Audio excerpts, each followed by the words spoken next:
Matt, it's such a pleasure to have you joining us. Thank you so much for taking the time, and I'm beyond grateful that we get to sit down with you and not only share a wonderful cigar, but just some of your amazing stories. I've had the pleasure of jumping on a couple of conversations and calls with you already, and it's a fascinating world that you built with your brand Room 101. And I know that actually you have a lot of history with that brand already in Mm, different industries, be it your jewelry, be it the cigars, and even now the gin. That mhm. obviously is another wonderful project. But in one of our last calls, you mentioned that you spent more time with your family in the last couple of weeks than you probably did in like the last decade or the last years.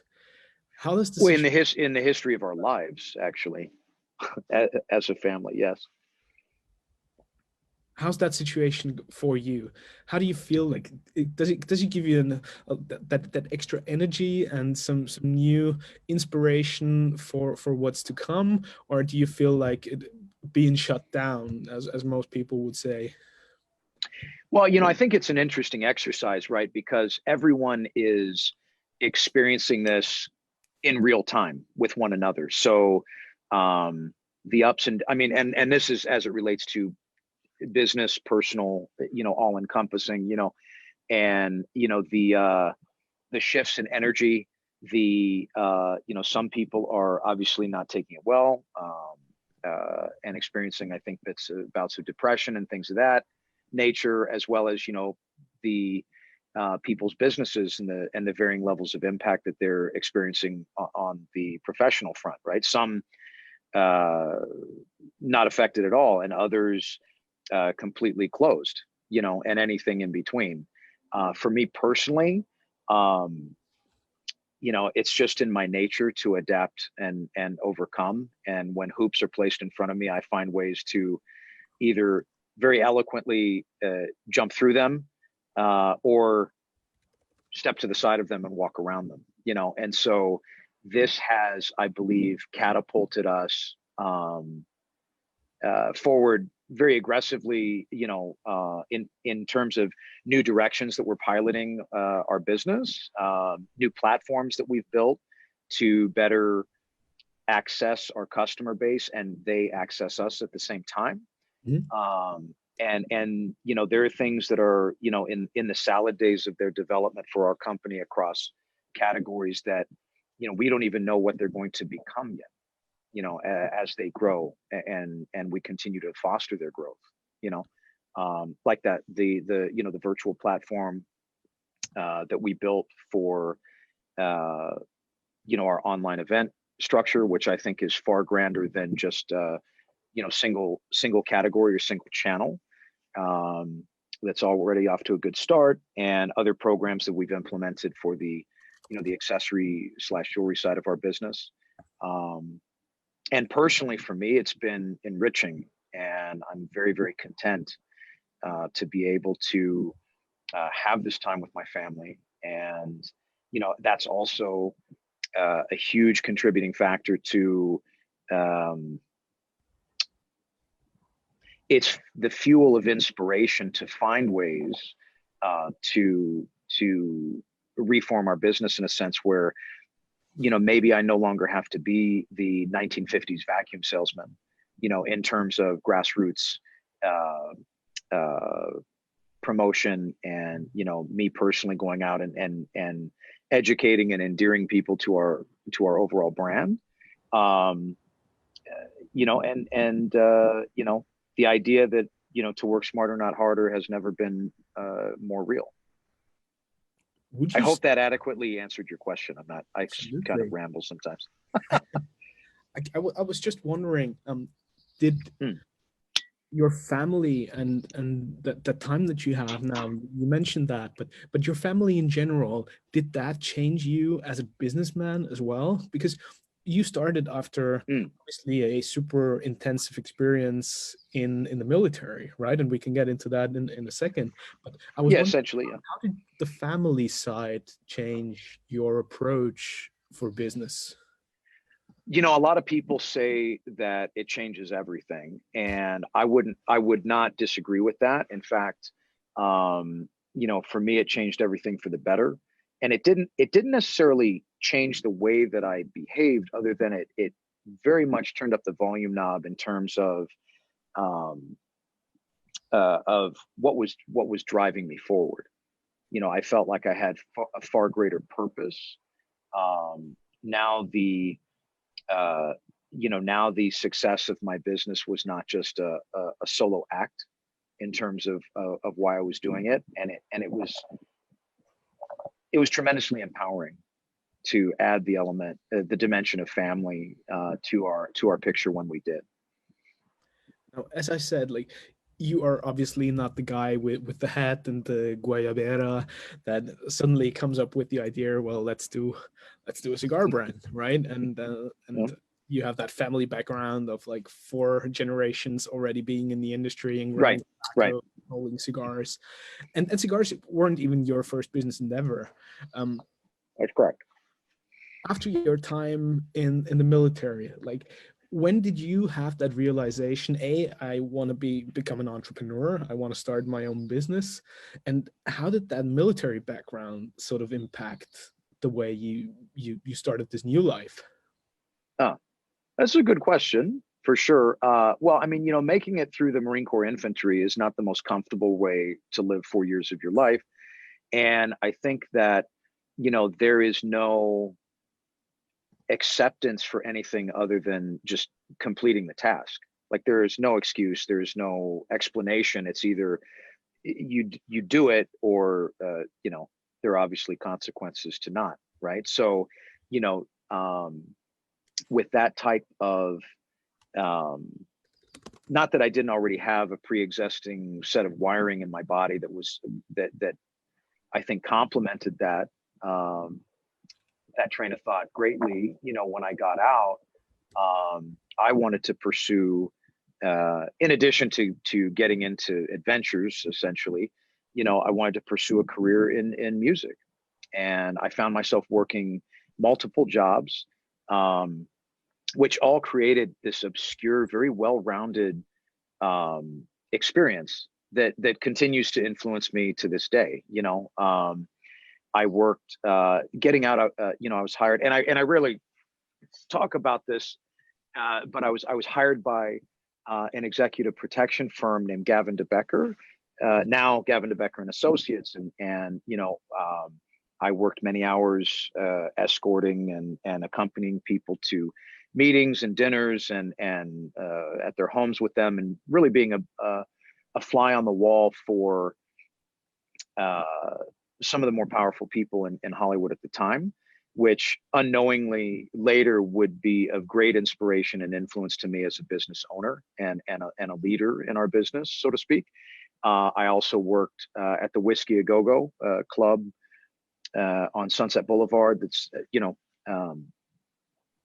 kind of a well-known music venue. And I did sound and lighting there for shows, and I learned sound engineering from a gentleman that's a self-made guy, as most people are in Hollywood, that is a professional sound engineer even to this day, has worked for any group you could ever imagine, and interned at a few record labels, a major label and an independent, just to get the contrast between those two experiences.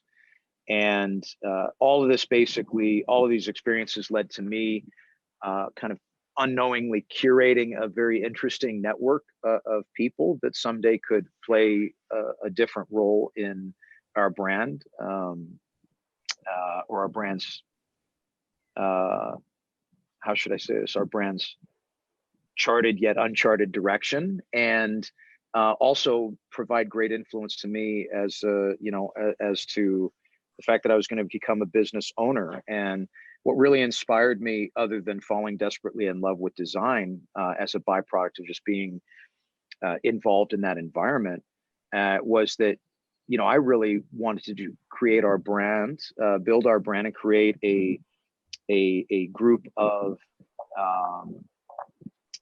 enticing designs so that I could monetize that, and begin to support myself and sustain my own life so that I wouldn't have to worry about, conflicting schedule with,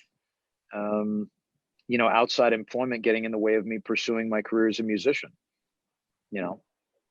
It's very cute to think of that now after long being completely consumed by what it is that we do, and having no opportunity to do anything else, let alone, uh, pursue a career in music. But at the time, that was the sentiment, and that was what was compelling me to um, develop Room 101.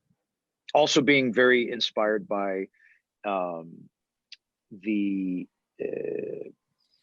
multi-class luxury collections of Europe. Dunhill specifically was a huge inspiration to me as a gentleman's brand, and Davidoff as well. These are the quintessence of what the good life is to me, and there was no brand like that, and I don't think there is still that is actually authentically active across multiple categories in the way that we are to this day, and for good reason, because it's obscenely difficult and painful to do. Now, what I find so interesting is that honestly, when you consider your time in the military, I mean, that's all about discipline, all about routines and following one way, and everybody is sort of in line with that. And then your creative endeavors, your business as an entrepreneur, and arts and music is the total opposite, right? Would you say that was like a logical continuation, or that was the logical consequence of your time in the military, or did you ever always have that very creative and open-minded approach in your heart? I mean, at heart, yes. I started, my first touch with music was playing the alto saxophone in elementary school through most of junior high. And I was actually, from what I was told by the people around me, actually pretty well in touch with the saxophone. I was classically trained, so a lot of symphony style music and whatnot. And I lost interest, going into my teenage years, because I really played the saxophone, or elected to play the saxophone, because it was the coolest instrument in the school band. And besides the the guitar, drums, well, yeah, okay, touche. that's what I used to play, right? Yeah, you're right, touche. And the guitar was off the table in terms of my favorite. It wasn't a permitted instrument in our household. All right. Yeah. So, such a shame. and that's what I really would have liked to have played, which I do now, of course. But yeah. So music, audible art was really my first connection to that part of me.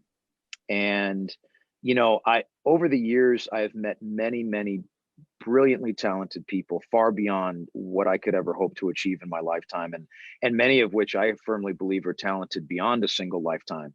And 9.99 times out of 10, they are either artistically brilliant or they are maniacally talented in the arts of business, but neither both. And the people that I have met that are very competent, active with what I call their right and left lobes functioning cohesively, are some of the most threatening people. Not in a dark way, but in terms of, they're not an artist that needs to find a manager, because they can manage their own affairs and they can manage themselves, and they can pilot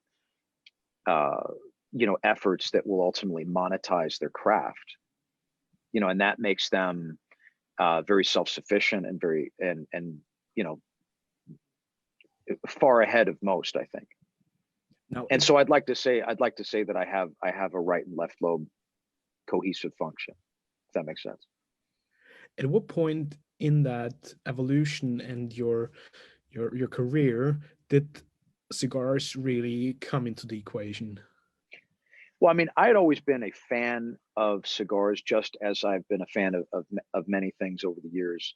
I was far more in love with their social and spiritual aspect than the thought of manufacturing them. But as I started to form this game plan or this map for our brand, and of course giving the nod to the Dunhills and Davidoffs of the world, the almost jet set lifestyle brands, you know, what Dunhill was in 1950, you know,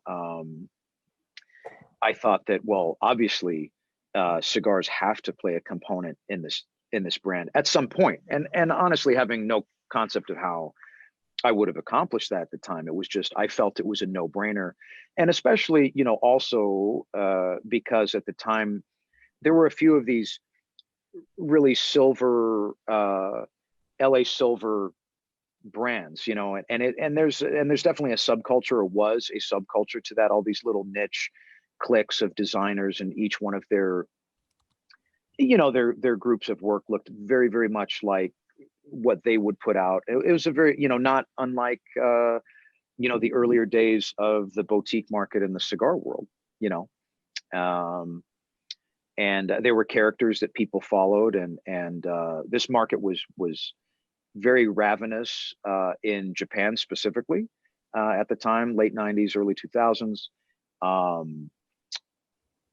But any one of these brands that had anything that was connected in any way to tobacco was connected to cigarettes. And you know, whether it was a stylized lighter, or you know, a small you know, container for your cigarettes, you know, made in silver. And I always felt that the cigarette obviously has its place in the tobacco, in the hierarchy of tobacco, but it's far more an injection system. You know, it's a syringe for nicotine, essentially. Whereas the cigar, I've always felt, is the way that a gentleman would enjoy, or gentle lady, as it were, it's 2020, enjoy their tobacco. You know, and you would end your day together with a conversation and a cigar, and a cocktail if you were so inclined. And when did that transition happen, where you just realized for yourself, this is not just an interest that I have, but this is something that I want to include in the overall Room 101 brand? So this is actually interesting. I mean, shockingly, I elected to not take the traditional route to market for my products. I know that might surprise you. But in 2006, I began offering my jewelry to the fashion market as fashion accessory. And this is before the complete and utter disintegration of a good deal of retail in 2008 and what was to follow that.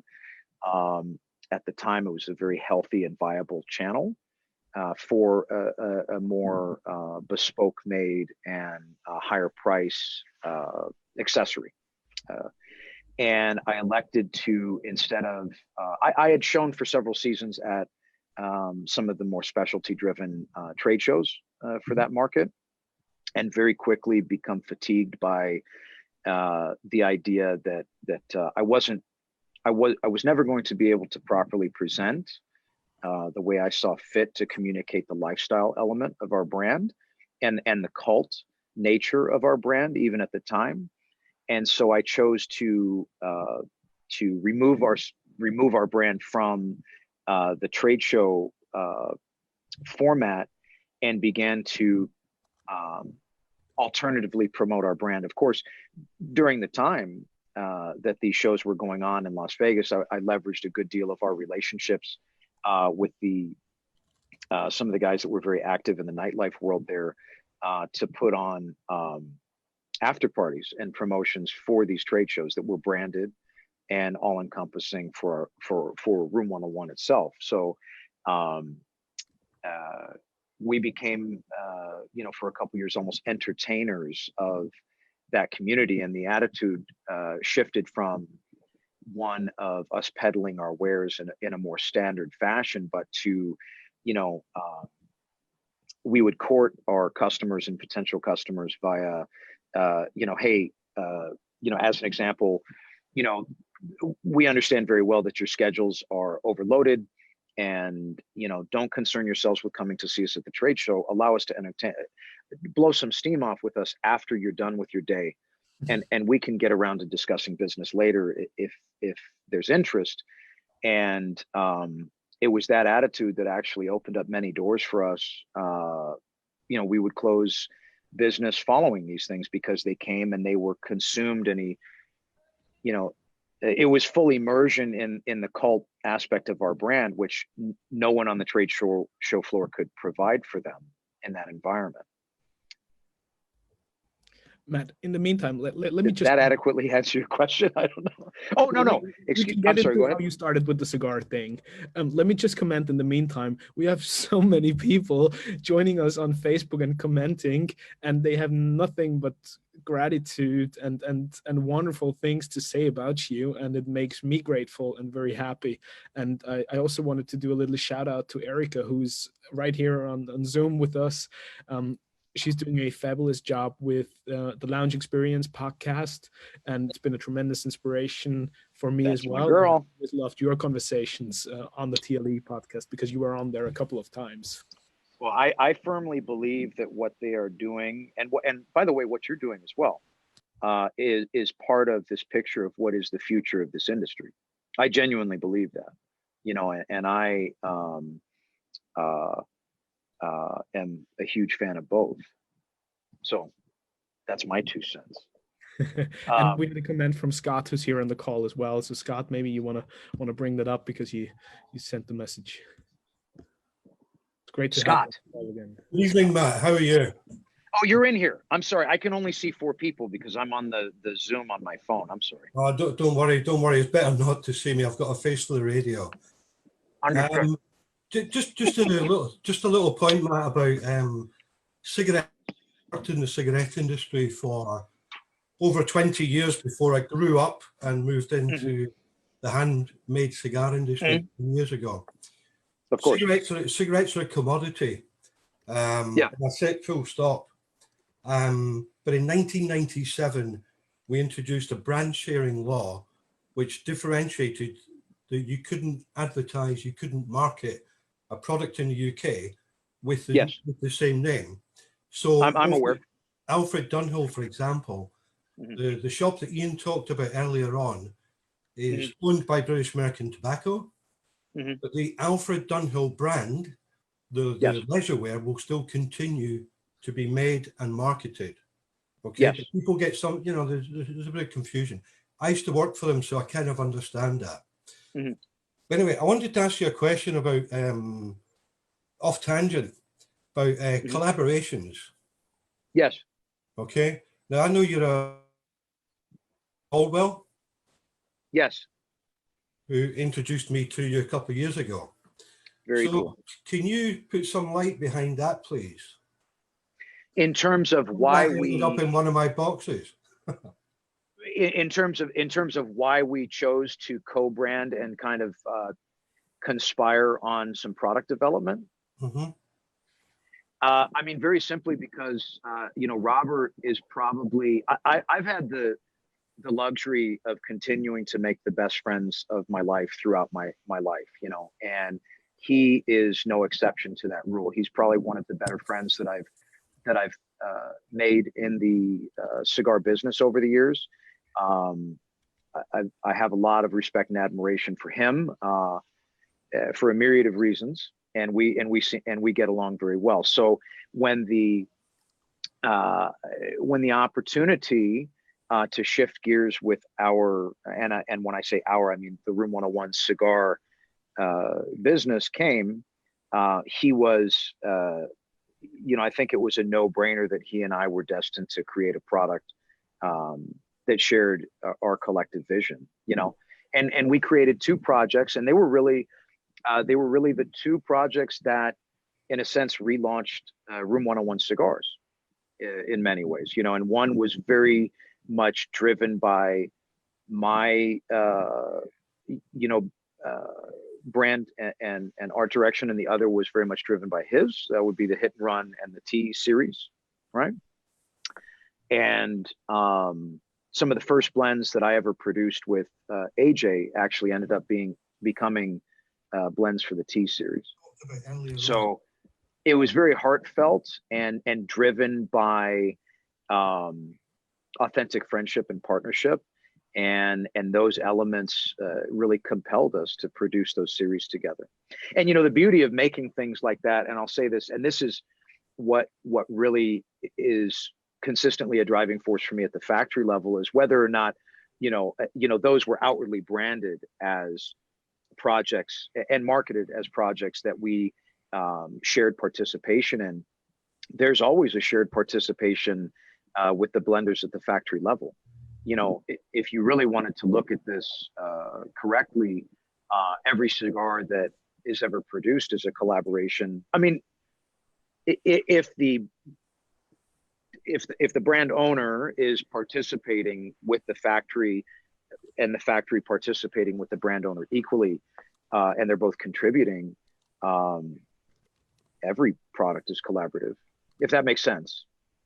Yeah, it does. And okay, you can't see me, but in my hand, I have an Eastern Standard. Hold on, I'm looking for you. Oh shit, Right. Moo Cow's on here. Hold Huh? on, let me see. No, it's just another, a guy from Wisconsin. He's a good friend. Where? Polish my head. No, Scott Vines is in here. Right. So you see, There you are. This? Can you see this? Yeah, there you are, sir. So tell I me, see it. how did that end up in one of my boxes that I received from Robert as a mystery cigar? For fun. That was For funny. funsies, Scott. We got phone calls from retailers, Matt. Hey, you sent us something with this strange guy on the band. And we're like, no. Like, Robert, what the hell is this? Cool. I always tell people that one tastes better. Do you find that to be true, Scott? We charge more for that. Nice. Yeah. Well, you know what? I like that. Yeah. Wait, and the genesis for that, Scott,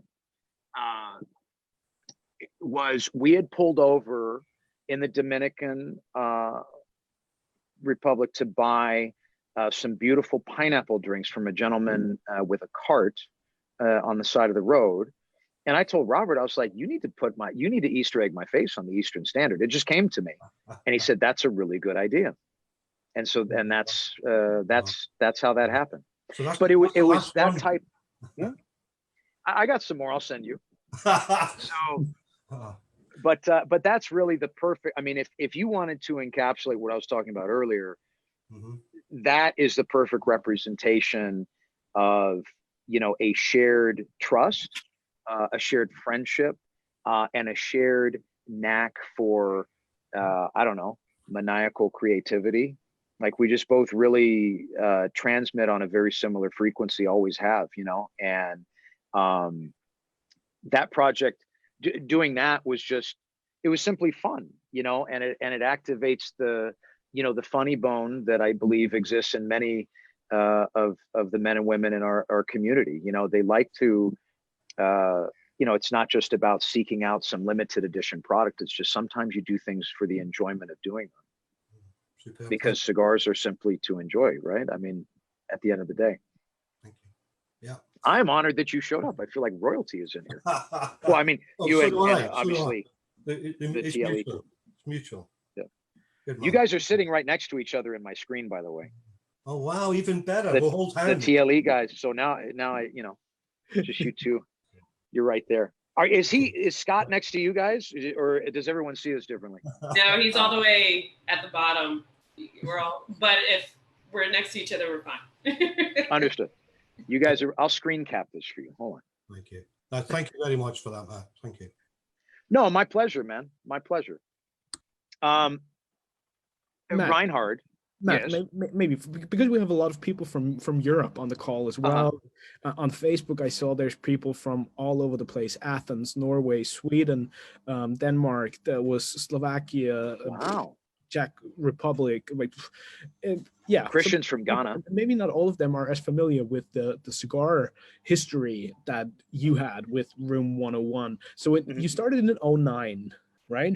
With the cigars. Well, so long-winded as it was, I was getting to the whole thing before about the after parties and whatnot.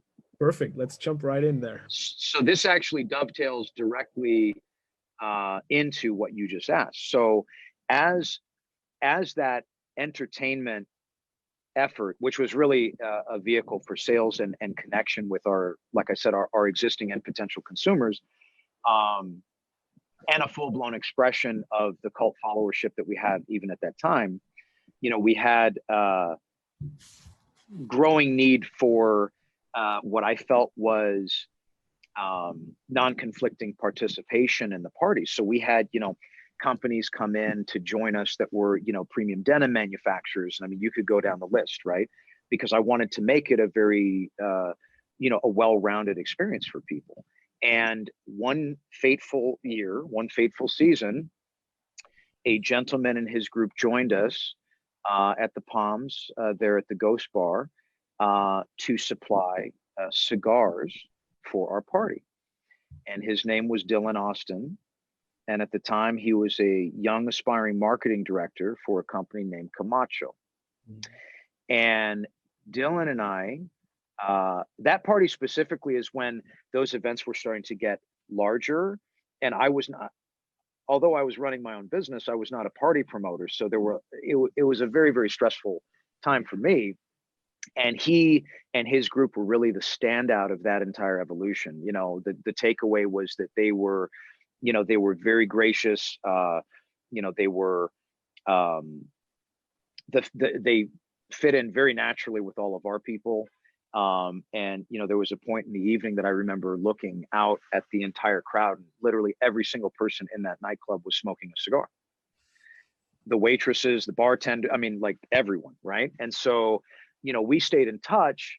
I was really asking him if he could introduce me to someone that could build us a custom humidor, because I was already developing a smoker's accessory, yet cigar-centric smoker's accessory collection in our brand. And the one thing that we were going to lack, as I saw, was a proper humidor.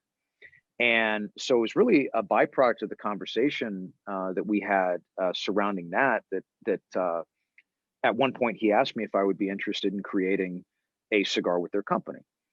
And I said I immediately agreed. And it was probably 2 weeks later that I was flying to Honduras to visit the factory for the very first time. And now enter the development of what was to become the first Room101 cigar. Mm-hmm. And then the next pattern break sort of came in 2017, right? When you moved the cigar operation to like a whole new level. Yeah, well, yeah, man. But several lifetimes occurred in between 2009 and 2017, right? Like, I was so fortunate to be involved in this industry at the time that I've always and will continue to refer to as the golden age of the boutique brands. This was before that element of our market got super saturated with brands. It was a time when, I feel that each brand that existed in that space, because it was really the salad days of that entire component of the industry, was very much its own entity. The owners and creative directors of those brands very much had their own shtick. They were, if you lined them up against one another, it was a very interestingly developed and curated cast of characters. There weren't four that looked very similar to each other in both the way they represented their products aesthetically, their trade dress, to their own personal dress and their own personal style.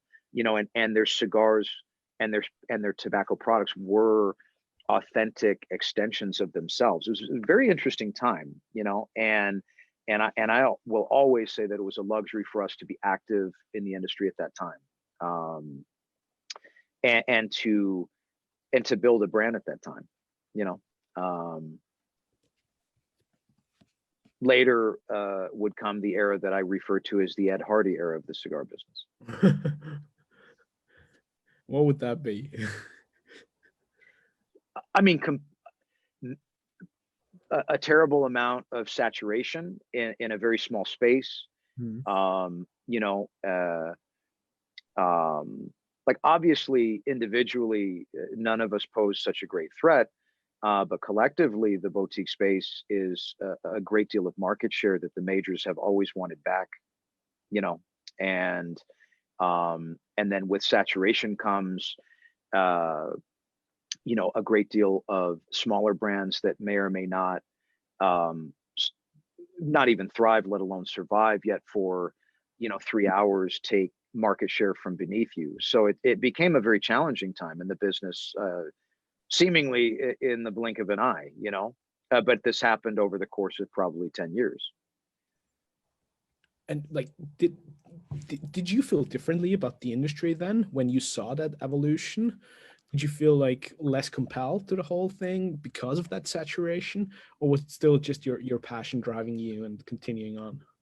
My passion has and will always drive me, as well as you know, face before you probably one of the most stubborn people you have ever met in your life. So, you know, there is no stopping the Room 101 train here. It's just that, you know, I've always tried to remain observant through a clear lens, and honest with myself as to not only my own position and my brand's overall health, but authentically in touch, or as best I can be, with the landscape in real time, so that I can adjust when necessary, I can accommodate when necessary. I think it's very important to have your finger on the pulse as tightly as possible. You know, one of the main reasons for my endless string of physical travel, because I always want to be aware of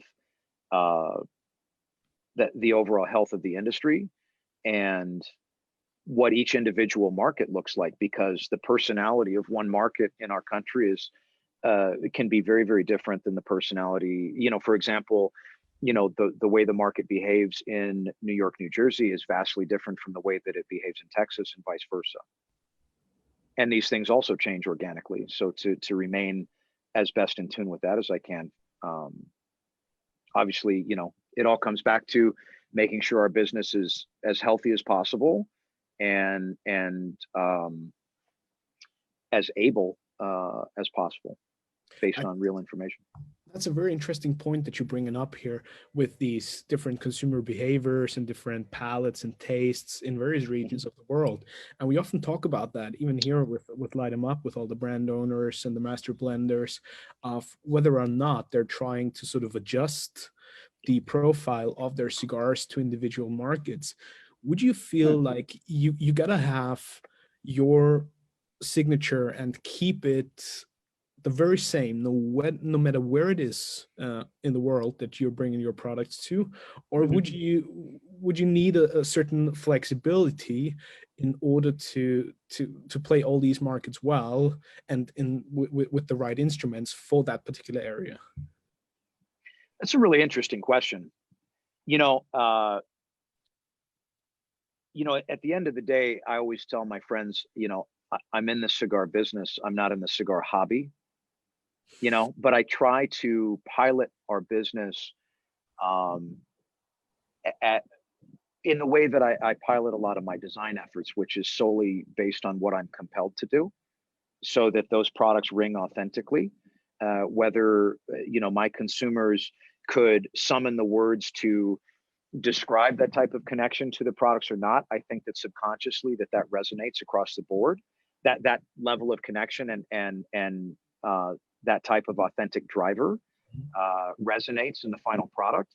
I think that also we have the added advantage in premium tobacco that, you know, our consumers simply want to see what your individual interpretation of this medium looks like, right?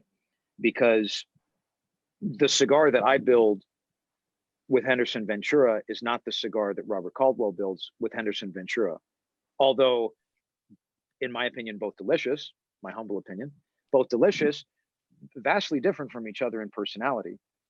Because, you know, every step of my life, up until that moment that I sit down with him, and equally on his side of the table, every step of his life, has led to the moment where he and I are now going to participate in this creative session to build this cigar. Mm-hmm. And so every step of my life tastes very different than every step of Robert's, or every step of, I mean, you could fill in the blanks from there. And that's what ultimately influences the end result in our product. And I think that our consumers are interested to see our take on, you know, this craft. Did you see an evolution in your own palate and in your own perception of the cigars that you were manufacturing? Oh, of course. Of course. I mean, if you're not evolving, you're asleep at the wheel, you know. And I think that, you know, in 10 years, my palate has changed phenomenally. Even from, you know, being a, you know, what I would consider to be a hobbyist smoker to becoming involved in the industry and having it, you know, become a component of our brand's nomenclature, changes the game in terms of smoking habits. The level of attention paid while smoking, it changes the entire experience. And, you know, essentially every time you're smoking, you're enjoying, but you're also practicing, and you're sharpening your palate, you know. And so from day one to now, my palate is phenomenally different. As a matter of fact, would you say it was necessary for you to also change the manufacturer or the company that you're collaborating with? Oh, in terms of like the mothership, like where we make our products? Yeah. Yeah, well, you know, my vision for our cigar collection was that we could manufacture in all three countries, being the Dominican, Honduras, and Nicaragua, to provide, you know, a three-headed dragon of flavor and experience. You know, because I could port, you know, my recipe for farce maduro, and I could port that into a factory in Nicaragua and use exactly the same components, and yet it always tastes different in someone else's kitchen. That's something that, you know, you could relate that to, you know, a family recipe, you know, anything that helps to translate this point for you. But I mean, if you took, you know, Like your the mom's idea of spaghetti, terroir, right? Like the idea of terroir that is very popular, especially in the European wine culture, right? Mm-hmm. Mm-hmm. Absolutely. You know, my aunt could make my mom's spaghetti sauce and it would taste phenomenally different. Mm-hmm. We had a question from and so on in the chat box. Ian, please bring it up. Hi, Ian. I've met AJ Fernandez a few times in Nicaragua, and there's sort of at least two AJs. There's sort of the massive ego, and there's also, you know, the guy who he's really great at explaining what he's doing, and he's obviously a bit of a wunderkind. And I just wondered how you got on working with him. I love him. I love AJ Fernandez, but then again, I have this knack for really connecting with people.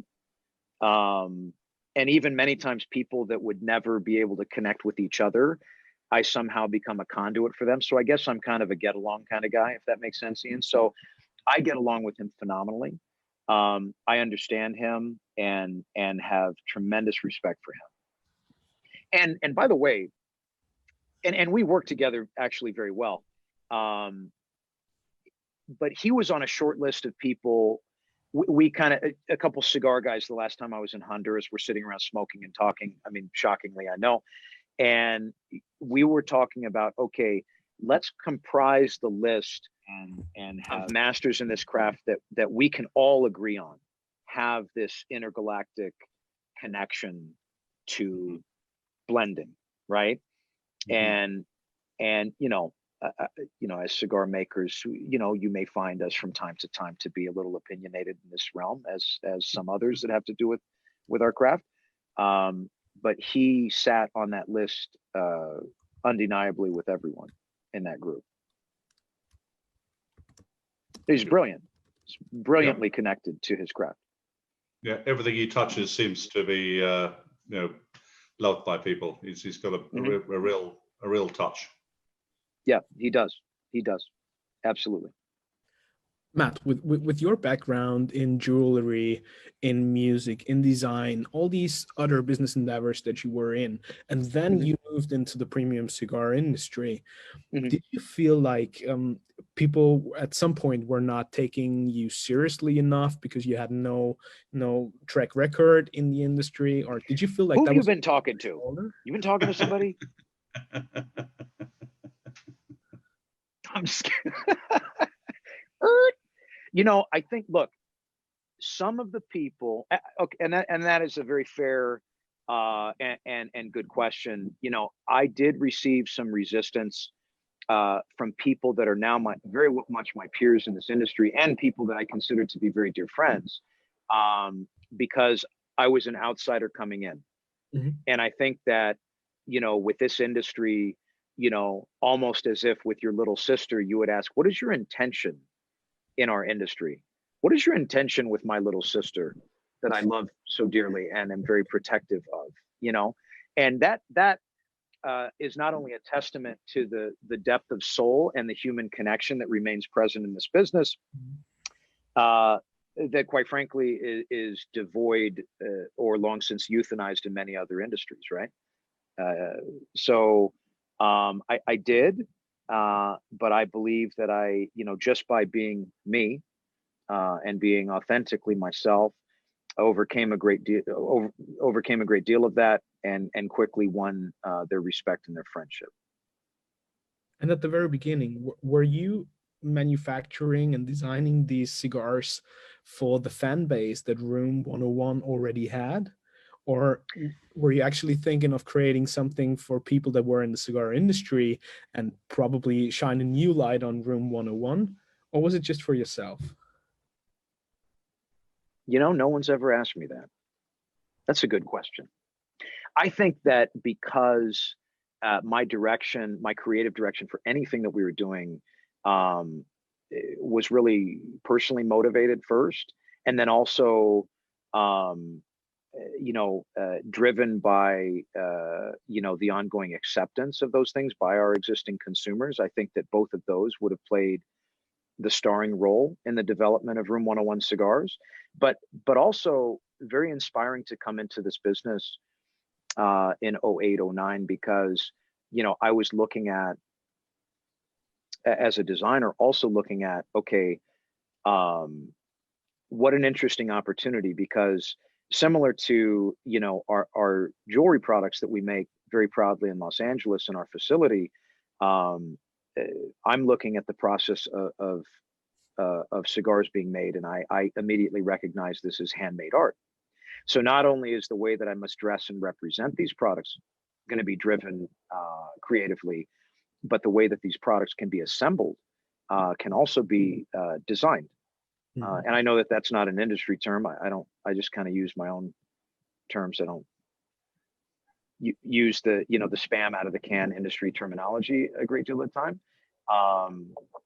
But what an interesting proposition that the mixture or the blend, the recipe of this product could be as non-traditionally composed as I was about to dress it. And that one would reflect the other in terms of, okay, this is actually something different. That's a wonderful point. I have a great follow-up question on that through Facebook. Lukash was asking, he was always interested, do you smoke all of the cigars based on taste, or do you prefer your own cigars, like Steve Saka, for example? Well, I have a lot of respect for Steve Saka, and he and I have had a great rapport over the years. And I've also been very much a fan of Steve's rap. And Steve, to my knowledge, in public, may or may not have ever copped to smoking someone else's product.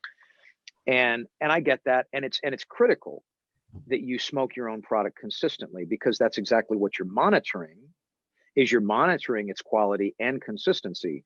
And I need to smoke my cigars in every territory that I travel to, because how my cigars behave, just like the difference in the personality in the market space, again, as an example, in New York and New Jersey is very different from Texas. The way my cigars behave is going to be different because of their climate, because of the way the retailer keeps them, and so on and so forth. So I predominantly smoke my own cigars because it's part of my job.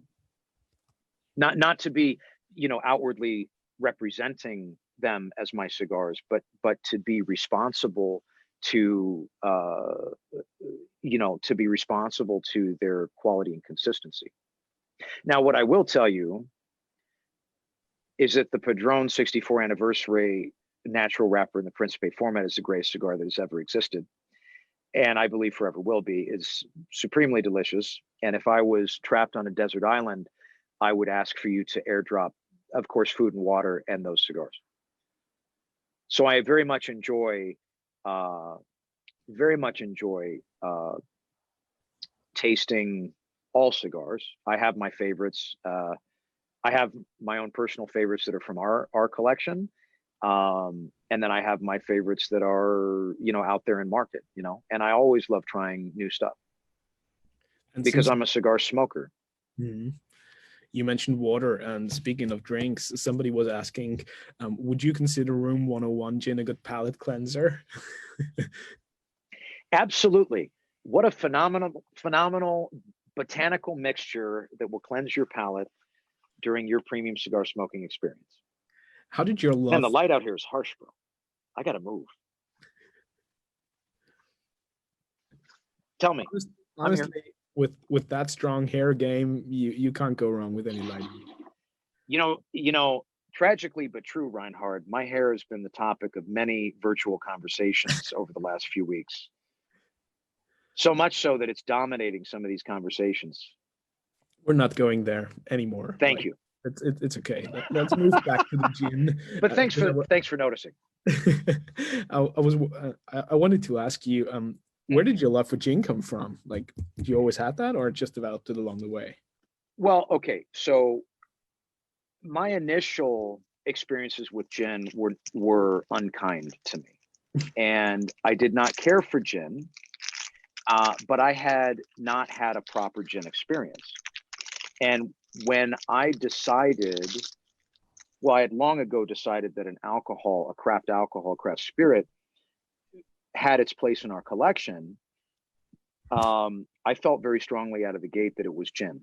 Gin, because I felt strongly that gin was going to be offered its time in the spotlight in terms of boutiquification, if you want to call it, in the US market. And delving into the prospect of developing a gin, falling in love with the idea that, quite frankly, is probably the most versatile spirit that exists, because it is akin to the choose your own adventure novels of the mid 80s, in the sense that your botanical mixture can be pretty much anything, as long as a certain amount of juniper is present in that mixture, which makes the possibilities endless, in terms of its outcome, the final result. So, our gin is what I refer to as juniper minimal in its personality. And when I say minimal, juniper would almost be a quiet whisper in the distance, off in the distance of what drives its overall flavor and personality. It's very citrus forward. And interestingly enough, having it so heavily laden in citrus provides a sense of burn and fire that comes from that citric acid that really makes a pleasant pairing with the smoking experience. Because that type of burn and that type of fire is what is, traditionally looked for in the brown spirit. And this is why the brown spirit has become synonymous with cigar smoking. Mm. At the very beginning of Room 101, you had that strong influence and inspiration from your time in Asia. Mm-hmm. Would that also play into that spicy, sort of like smoky characteristic of the gin? Well, we did incorporate the Japanese cherry blossom as one of the botanicals. That was one of my non-starters, if you will, in terms of when we were putting the flavor profile together. The initial batch essentially has enough in it so that we're not lying to anyone, but I'm very intrigued, and we've been toying around with what cherry blossom actually does to the personality of the gin when it becomes a more dominant factor in that botanical mix. And in terms of other influence, from Japan, of course, that has and will forever, I think, influence me in a great deal of ways, especially as it translates to my design. One of our two house logos is drawn as a traditional Japanese family crest would be designed, and that is the logo that is center stage on that bottle. And also on all your other projects and the other products that you have, right? True story. Because that's an interesting point, I think. How do you make sure with all these different things that you have, all these different hats that you're wearing, how do you tie them all together in order to make sure that you still have a certain consistency throughout the Room101 brand? Well, it has to be a cohesive group of work, and for to remain on brand and to remain authentic to my brand vision. I will say that for both organization and legal purpose, all of our divisions are separated behind the scenes on paper, although outwardly represented as being on brand with each other. They function as, mechanically as three different companies. And to add, I believe it was Ian earlier that brought up the brand sharing. Was that Ian? No. Yes. It was Scott. Scott, you brought up the brand sharing, right? It was Scott, yeah. Yes, I did, Matt. Okay, Yeah. okay. So, and that, when we relaunched Room101 Cigars in 2017, one of my chief focuses was to ensure that the products were represented, and remain cohesive with our other offerings, but that it was structured in a way that would not prevent us from selling multiple of our categories in Europe. And there are other countries that have implemented taken a similar stance in terms of brand sharing, so we, from the gate, I curated that new group of work to, stand up to those regulations as well. You mentioned the term boutiqueification a couple of times, and the word boutique gets thrown around an awful lot, especially in the cigar industry in the last decade. Mm-hmm. What does boutique really mean to you?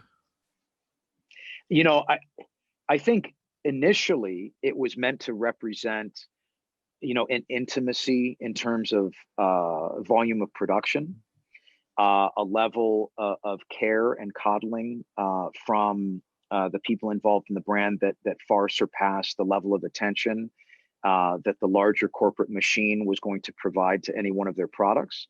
And I think that it was more driven by, an attempt to kind of staple a name onto that type of philosophy, right?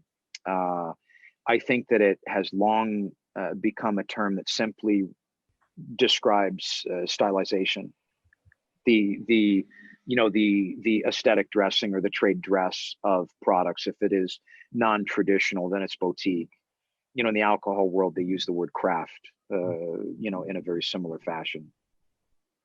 And it's not to say that the big guys are not bringing that craft or boutique approach to the table. I mean, you could walk into any store in the U.S. and see products that you wonder, oh, who did, that are meant to mimic, of course, whatever's popular, that are put out by the larger houses.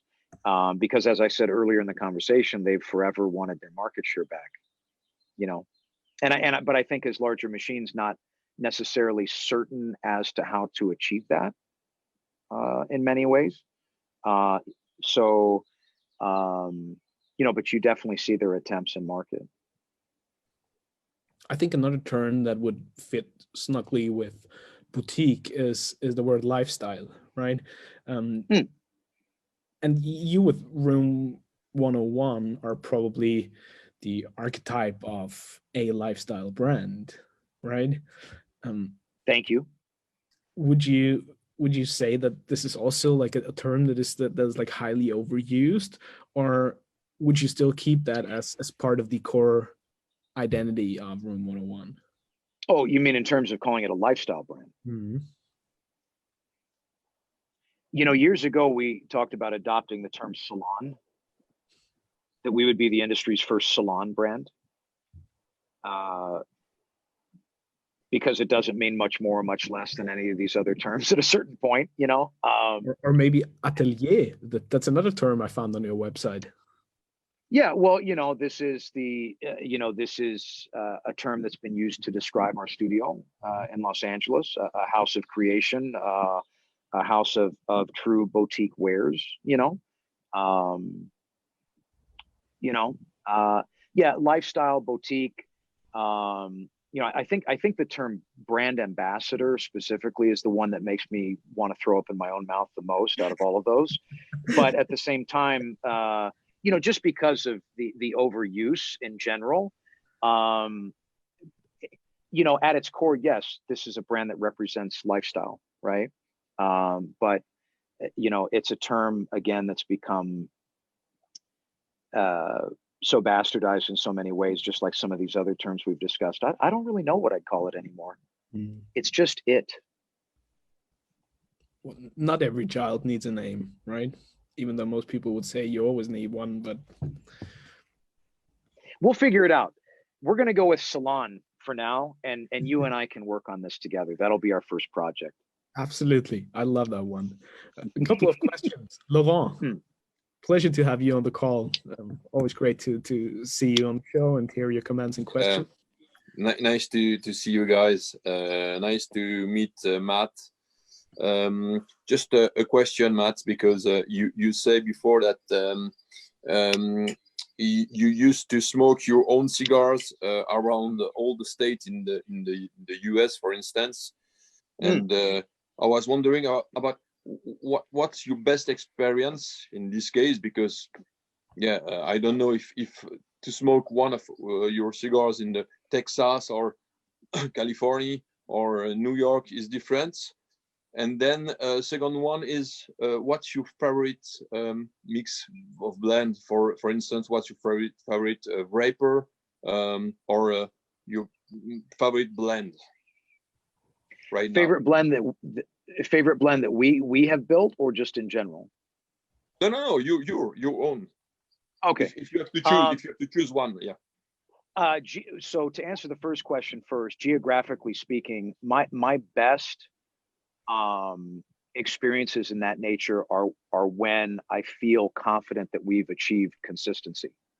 So, and there are other factors afoot that are a bit more outside of your control, such as the way a specific retailer is keeping your product, right? But in the instances where I've made a solid nationwide rotation in terms of our promotional efforts and felt that our product from coast to coast was consistent with no meddling or no adjustment, and that has happened. That's been my greatest experience.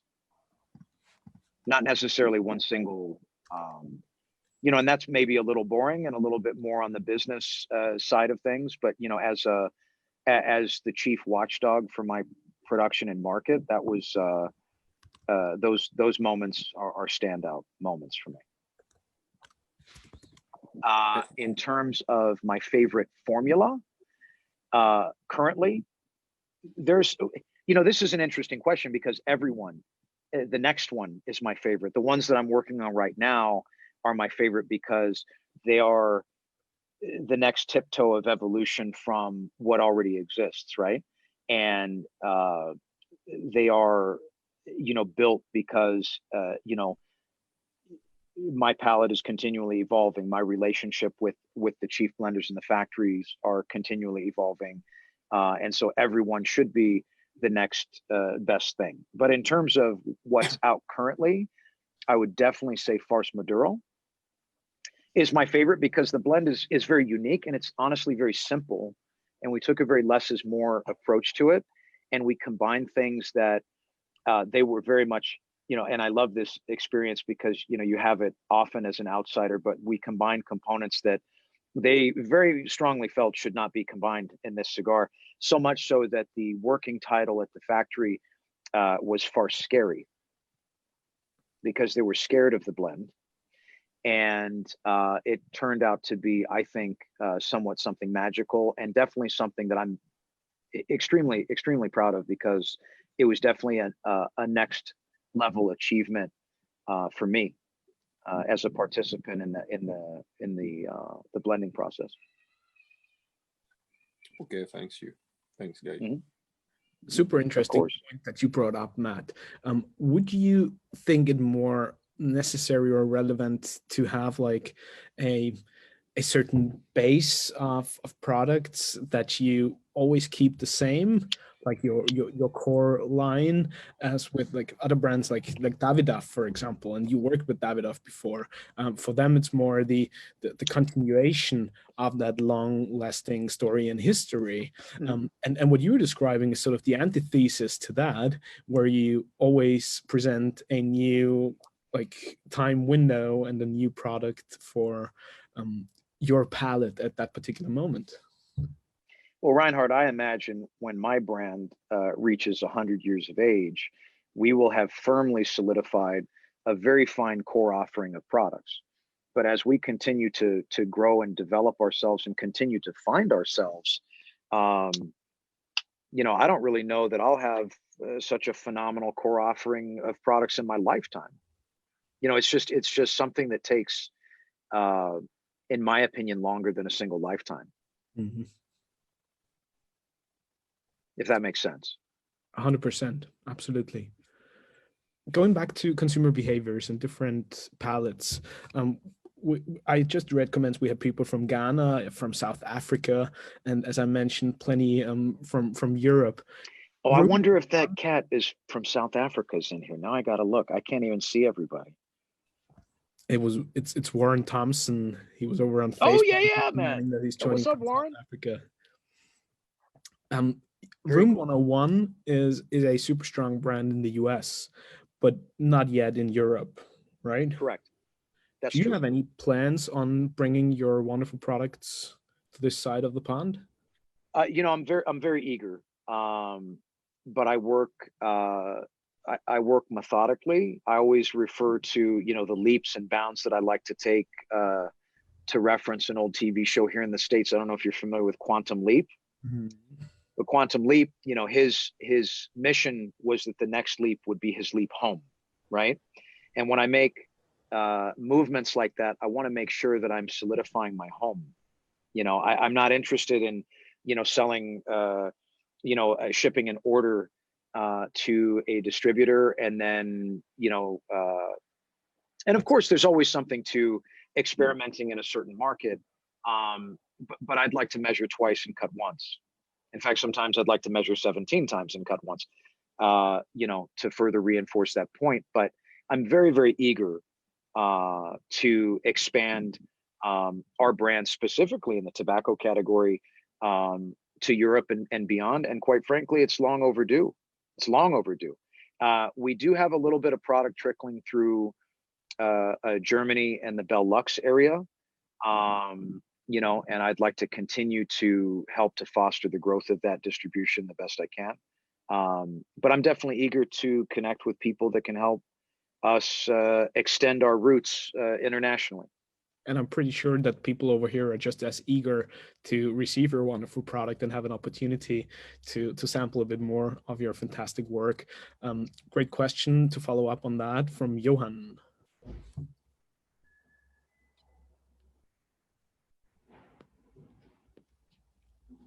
Johan. No? No, Johan?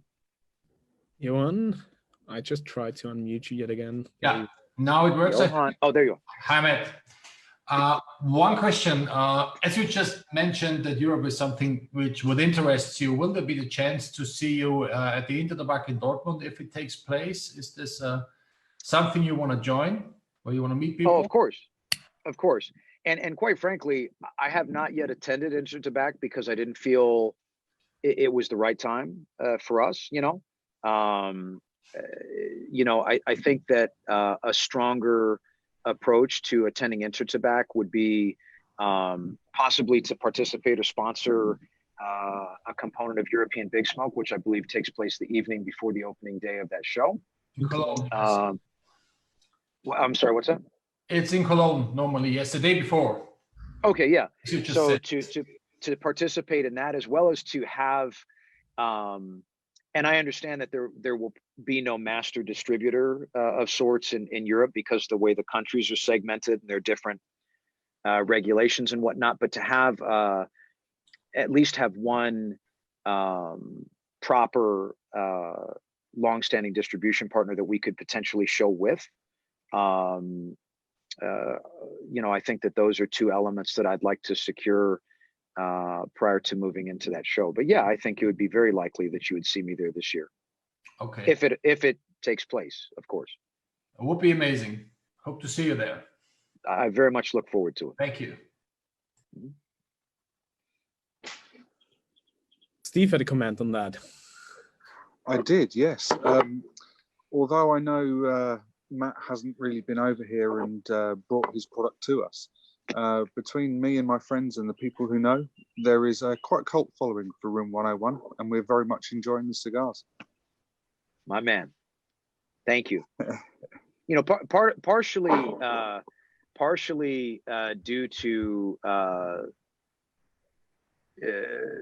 Partially due to political reasons previously that no longer exist.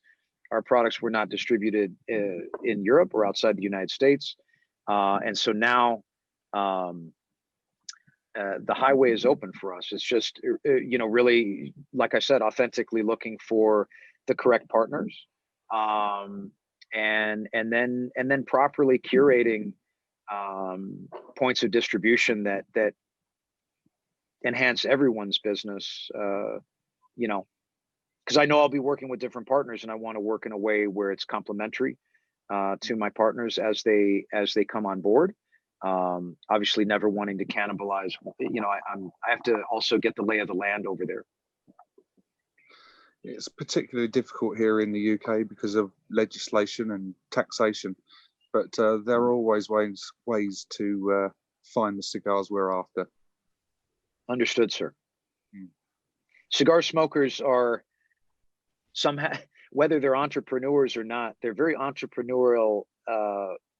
They're the way that they seek out what they want has the entrepreneurial spirit, entwined, very much so. Good. Thank you. Mm-hmm. And hopefully that's also the beauty of initiatives like Light 'em Up, or what Erica is doing with TLE. It's really bringing people together and connecting dots and introducing new audiences to wonderful products and the people behind them. Well, my TLE family have been champions for my authentic message upon our re-entry to the market, and I feel that just from our conversations that you're very interested in affording your viewership the opportunity to plug directly in to the real deal, whether it's with myself, or the other people that you bring on board to interview. So, I celebrate the opportunity to participate with outlets like yours. It provides for what I would hope to be a reasonably decent show for you, and at the same time allows me to help to directly connect with people that I otherwise would never have had the opportunity. So it's a win-win. Absolute pleasure. We had another question coming in from the East Coast, from Damon. Matt, how do you come up with new blends? Do you start with the wrapper and work backwards, or would you start with a blend concept and then find individual components to really fit that concept? I think more often than not, it would be the driving force. There would be the idea of, okay, what is the finished product? What kind of personality? What kind of experience, what kind of personality do I want this product to have? What type of experience do I want it to be for the smoker? And why am I interested in creating that for me now, it's okay, my collection needs, you could fill in the blanks in terms of experiences, in terms of flavor and personality that my collection still needs, to create a well-rounded and cohesive offering in terms of a cigar collection.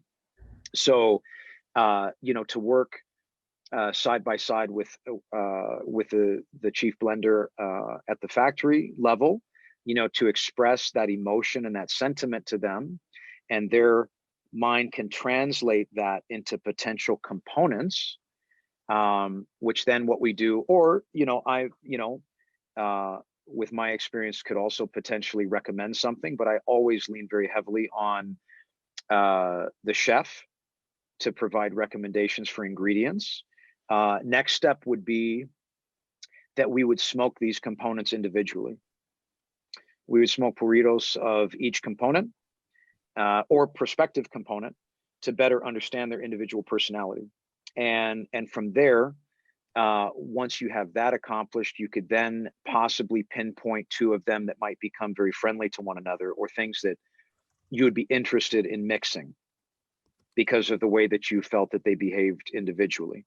For me, and this is the way that I put together every cigar, and this is somewhat painting by the numbers, in contrast to, the way that I've seen other blenders work, which is mystically brilliant in so many ways, far beyond what I'm describing. But that's the way that has always worked for me. It's kind of my tried and true process. So out of personal interest, because I love the fact that you mentioned the word experience, and my day job sort of is creating holistic experiences that play on a multi-sensory level for various brands and industries. How do you factor that experiential factor into the overall equation of your products? Or would you say it's really that and nothing else?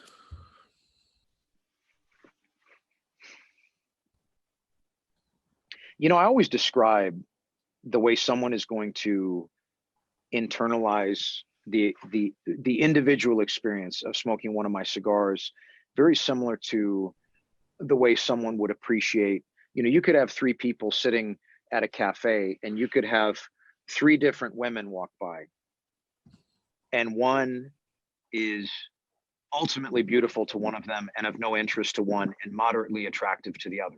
And this is chemical, right? For many reasons. And I think that if you solely position yourself that you're going to make cigars only for your own personal disposition or chemical attraction, you're going to miss the ability of having a comprehensive collection and a sensory experience that is going to attract and continue to entice people on a wider scale. So the challenge is always to continue to curate products that are personally enriching, whilst attracting people that may or may not appreciate what's my knee-jerk go-to core direction of design or product development or blending, for that matter. And so, one of my greatest challenges or milestone experiences is when, the first product hit market that I blended for someone that was completely other than myself. Was a great cigar, was just nothing that I would smoke for my own personal enjoyment. But it was a cigar that had a devout followership, subscribers to, in a sense. When do you feel is like the right moment to bring a new blend or a new product to the market? Does it just occur to you where you feel like, I got to do something, now there's the idea? Or do you have like a more methodical approach? Well, that the answer to that is multifold, right? Because, for example, in my position now, needing to continue to rebuild our portfolio, there are components that I must put in place that are strategic in nature for our overall brand's nomenclature in terms of product offering, as well as continue to pilot things that are solely passion driven. And it's not that the things that are, these pole position level products cannot be driven by passion. It's quite the opposite. They very much can, or much can so be. Much can. Ooh, you understand what I'm saying. So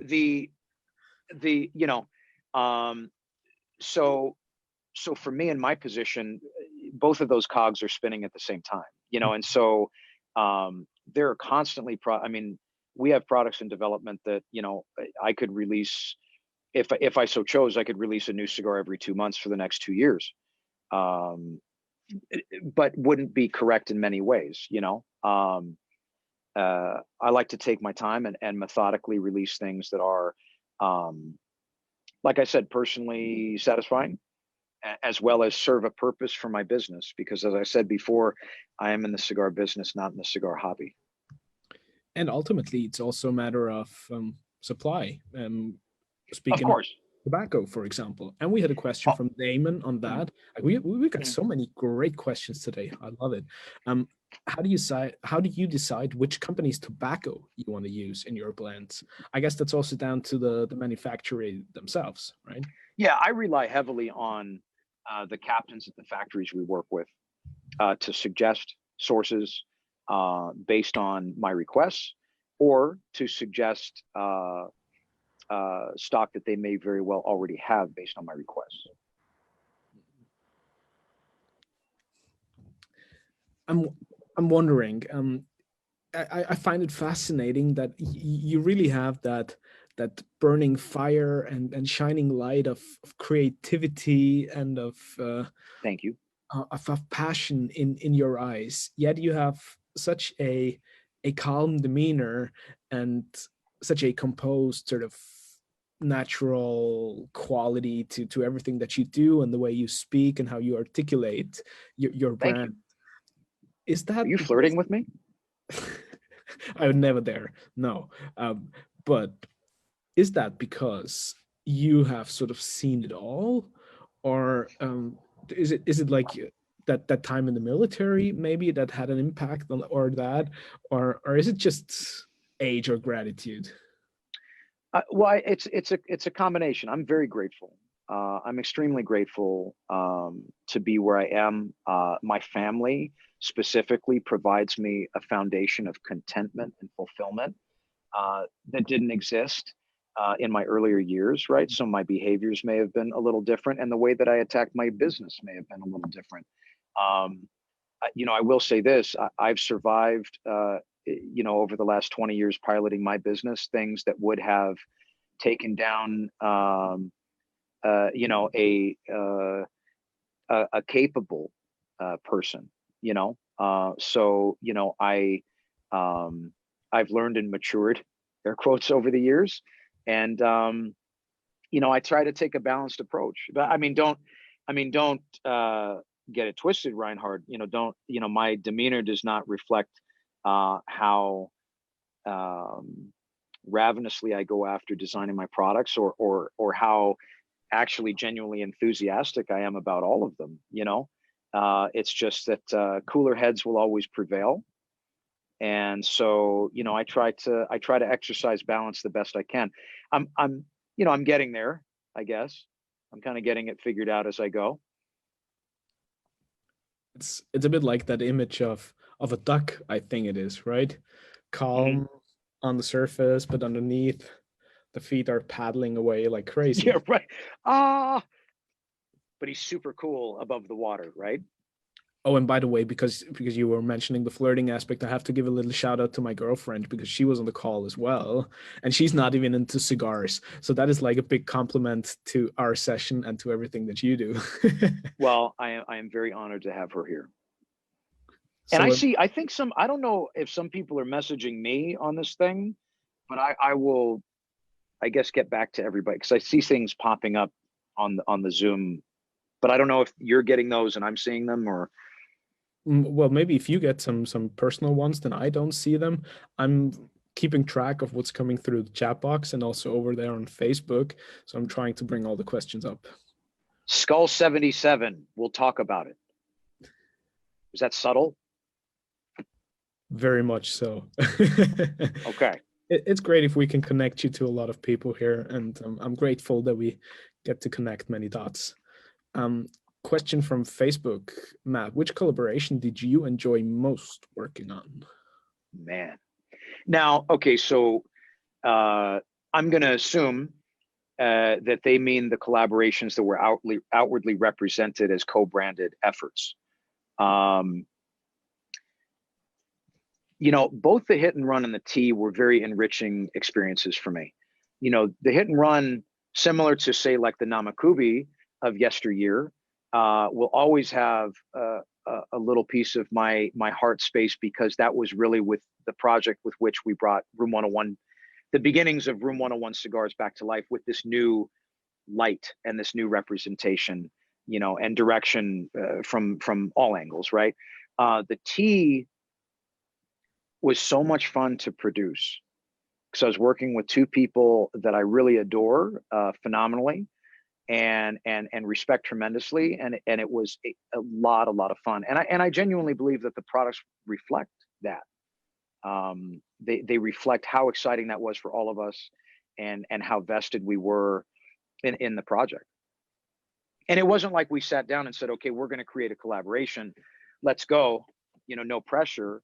It was something that happened very fluidly, very organically, and it was nothing short of meant to be, I think. Are there any other cigar companies that you would like to work with? And Damon was also asking, is there any specific White Owl of tobacco that you haven't worked with, but you'd really like to? So White Owl, I would love to create a collaborative effort with White Owl for multiple reasons. One is that I think it would be very funny. And two, this is the first brand of cigars that I ever smoked. And I smoked it because this was my uncle's choice of cigar. And so that is something that will forever remain very special to me, because like I said previously, I first fell in love with the spiritual and communal nature of cigar smoking before I fell in love with actual cigar smoking, you know. And in terms of types of tobacco, there is not one specific type that I am obsessed with trying. I'm simply obsessed with trying all of them. And I want to try all of them, if that makes sense. It certainly does. Seems like a big ask, though, and a big task that you have in front of you. Oh yeah, well, you know, I mean, today I've tried, you know, more than I have, you know, this time last year and the year before that, and so on and so forth. It's just part of what you do as a cigar maker. It's always very exciting. Do you feel like at different stages for you as a businessman, do you feel more inclined to certain parts of the business or certain projects that you're involved with, or do you try to split your time equally amongst all of them? Well, I try, but consistently one effort is receiving my attention while the others are awaiting me to return to them, you know, and that's just simply the nature of what it is that we do, right? I have, during this downtime, I've been working on a lot of design projects for an interesting kind of sub-brand or capsule collection that I've been obsessed with making for a couple years. So I'm just going to go ahead and do that now while I have the time. I try to entwine our efforts whenever I can, because there are instances where they, you know, they do. I mean, this is, you know, this was always the genesis for this brand, that we would create this offering, this multi-class offering that would work together as a cohesive unit. And, you know, there are houses that sell all three of our main categories under one roof. And I think it's a really, it's a magical thing when they can perform side by side as I envision them. You know, someday, you know, I envision setting up our own, you know, private showroom, lounge, distillery, studio, where it can be a full immersion experience for people. Another question about the significance or the origin of the name Room 101.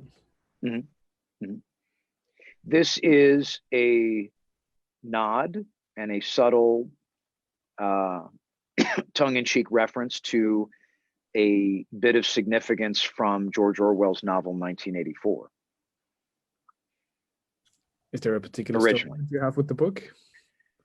Well, yeah, I mean, now in all fairness, Room 101 in the book was a very horrifying place, and it was where, after being psychologically deconstructed, your deepest, most dank fears would be turned against you. And the purpose for naming the brand Room 101 was not to be terrifying and dark, but to to be a constant reminder that I'm a champion for free will, for independent thought, for creativity, for the human spirit. And these are all things that were being, they were working very hard to stamp these things out in that novel. Obscure similarities to life sometimes, right? So, it's just a nod to, human independence. Would you say that you got these, like that set of values and core beliefs also through your upbringing and your family? And this sort of brings us full circle to what we're talking about at the beginning. And you just mentioned like the story of your uncle smoking that particular cigar. How does that sort of play into the overall picture of you coming up with new ideas, the way you frame your business and your creativity? Okay. Well, like I said before, every step of my life being different from everyone else's story, as I'm authentically vested in the curation and cultivation of all of our products, it plays itself out in how these things end up being, right? And, I've used this example before, but I think it rings very true for the question. I always, I happen to be a very big fan of Lenny Kravitz, not just his music, but just of him in general. I think the dude's a rock star. I think that, from image to fashion to, I think that he's iconic in many ways. I'm a fan, and this is not a slight on him at all. This is just this is the way I see it. And this is my interpretation, is that I would have to imagine that Lenny Kravitz was greatly influenced by Jimi Hendrix. Now, I don't base that on anything other than my personal observations. But I believe that he would have been greatly influenced by Jimmy and many other people. And, and I say this as a fan. So, but Lenny Kravitz will never be Jimi Hendrix, because Lenny Kravitz never grew up broke in Seattle, stringing a guitar together upside down to teach himself how to play on his back porch. And Jimi Hendrix's life bled into what he created. And therefore, this is why his music sounded the way it did, and Lenny Kravitz's sounds the way it does. Does that make sense? Absolutely. And therefore, this is why my cigars will forever taste the way that they do, and someone else's will taste completely different. And I say this always with the asterisk next to that statement, that as long as that person is authentically vested in the creative process, that it is impossible for their own person not to bleed through somehow in the final result. Matt, this has been such an inspiring conversation, and I truly and tremendously enjoy this session. I'm so grateful that you're joining us, and I think it really shows, like, all these comments and great questions that we had through Facebook and people showing up from all ends of the world. I think it speaks a lot for the amount of followers and fans that you have, and the loyalty of your fan base, and that all these people have a tremendous respect for what it is that you're doing. And hopefully we brought a lot of value to you and your fan base, and connected a couple of people from all around the world. It's been such a pleasure to welcome you at Light 'em Up. Thank you very much. Look, the pleasure's mine. First and foremost, thank you very much for having me on. I know you could have anybody in the world on your show, and that you would take the time with little old me is, I'm very grateful for that. And in terms of you know, everyone showing up to participate and to hear me burn a hole in their ear for an hour and a half, I'm honored and humbled that you guys would take the time. So thank you very much. I really appreciate it. Thank you. I have one final question, because I found this wonderful little quote on your website that says, the vision of an artist and the tenacity of a Marine. Where on your personal journey do you feel Matt Booth is at right at this moment? Woof. Whoa. Man, that is a question. Where am I? Whew. I guess I'm walking a razor's edge between murder and making love. Does that make sense? I am so far ahead of where I started, but have yet so far to go. Head down, eyes forward, and there is no try, there's only do. And that's where I'm at. I think we couldn't have asked for a better way to end this conversation. What a wonderful statement. Matt, thank you so much. It's been a tremendous pleasure, and we wish you nothing but the very best for all your endeavors, all the new and exciting projects that you, and I'm pretty sure you have like a lot of them lined up, but all the very best for that. And hopefully you also get to enjoy the time with your family that you have right now. And I can't wait to jump on another call with you and share another conversation. And likewise, share and enjoy a cigar with you in person super soon. Absolutely. Thank you so much, guys.